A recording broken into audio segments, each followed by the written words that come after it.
Hi guys, today we will talk about how to fix Telegram fail not download and settings. We will click here on settings, then we come here to settings window and we will go down. We will click here on apps, then we come here to apps window and we will just go down here to looking for Telegram app here, and this is window. We'll go to found Telegram app and we will click here on Telegram. Then we come here to next window. We will click here on for stop. Then we will click here on OK. And we will click here on storage. Then we come to storage window. We will click here on clear cache. Then we will click here on manage storage. Then we come here to this is window. We will go up. We will click here in app.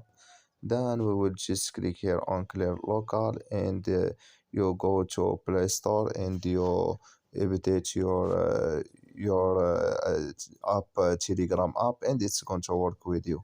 So that's all. Thank you for your watching. Don't forget to support us by liking, subscribe, and see you in next video.